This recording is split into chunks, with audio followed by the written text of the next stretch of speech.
dad isdhalaytan iyo duro dhaqan iyo xigaalaha nin dareen dhex dhigay oo isku dhaca sokeeyaha dhiiriya dagaalka oo qabyaalada ku dhaatow dhidarow abaalka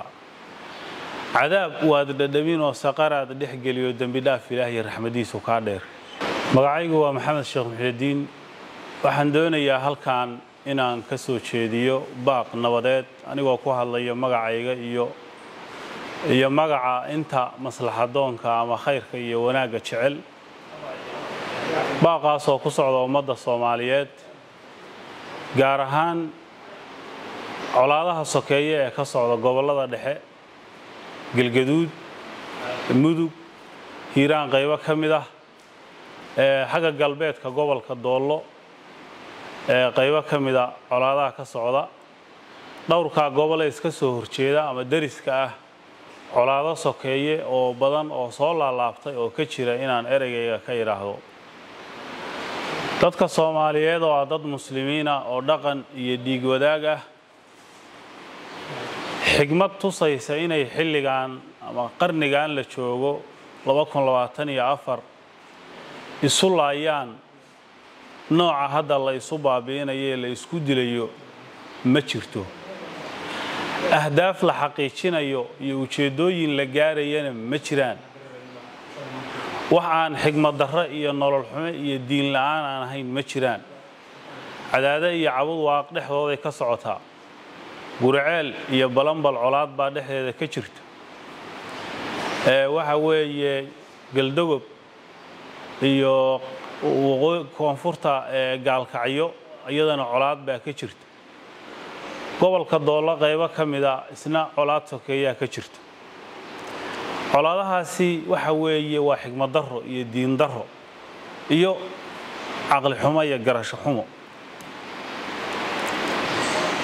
ma jiraan maanta xilliga la joogo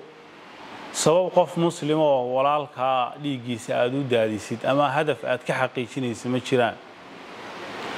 dad isdhalaytan iyo duro dhaqan iyo xigaalaha nin dareen dhex dhigay oo isku dhaca sokeeyaha dhiiriya dagaalka oo qabyaalada ku dhaatow dhidarow abaalka cadaab waad dhadhamin oo saqaraad dhex geliyo dambi dhaaf ilaahay raxmadiisu ka dheer dadkaas xididka iyo xigaalada iyo xasabada dadka isku diraya ee dhiiri gelinaya ee waqtiga iyo dhaqaalaha ku bixinaya ha ogaadeen inay adduunkana magac xumo shaqaysanayaan aakhirana inay cadaab shaqaysanayaan ha ogaadeen waxa weeye oodi ab ka dhow dadka dariska ee duruufta iyo nolosha wadaaga ee waxa weeye dadka fidna taliska isku dirayo maaragtay maslaxadiidka ah nabadiidka ah nabadiid erey la yiraahdo hadda aad loo isticmaalayo laga yaabo guruuba gaar ah in lagu sheego nabadiid waxa qof kasto oo colaad huriya oo deegaan xasilooni ka jirto qalalaase iyo ka abuura maxaa la yiraahdaa nolol darro walaalayaalow nabadu waa nolol weeye meel aan nabadi ka jirin nolol kama jirto waxbarasho ma jirayso oo ganacsi ma jiraayo oo caafimaad ma jiraayo oo waxbarasho ma jirayso haddaan nabadi jirin oo nabada laga shaqaynin qiimaha ay leedahay leedin sheegi maayo qof walba waa ogyahay waa ka dharagsan qof muslim ah qabyaalad ku dil oo ficil iyo qowl geysan qasadkiiyo ujeedaduna tahay lagu qisaasayo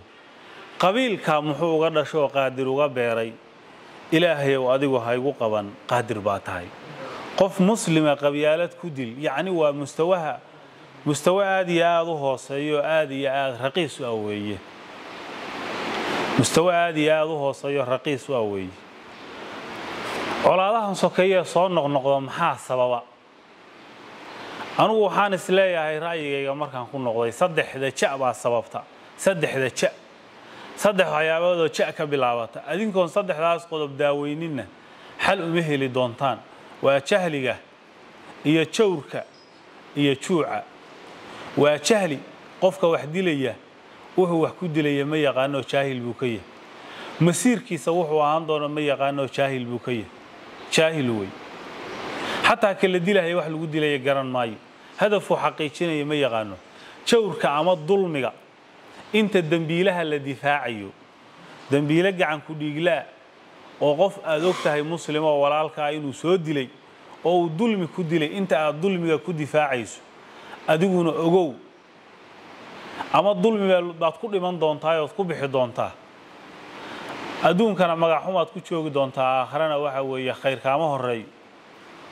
marka cadaalad darrada la isku difaacayo iyo dulmiga qabaa'ilku isku difaacayaan ee gacan ku dhiglaha lagu difaacayay oo garabka ku helayo arrintaas Soomaaliyay walaalayaal oo arrintaas inaad ka dheregtaan oo aad way arag ka noqotaan arrin aad u wanaagsan marka inahaas baan dhihi lahaa waxayna iga tahay gudashada mas'uuliyadda islaamnimo iyo mas'uuliyadda walaalnimo iyo Soomaalinimo ilaahay subhanahu wa ta'ala ummadda tawfiiqda ha waafajiyo inta xumaanta ka shaqeynaysa ilaahay ha soo hanuuniyo midka ilaahay hanuun u qorina ilaahay waxaan ka baryaynaa inuu maxaa la yiraahdaa asaga waxa uu ka shaqeynayo walaa yahiqu al-makru sayyi illa bi ahli asaga in ilaahay ku koobo baan ka baryaynaa aad baa u mahadsantii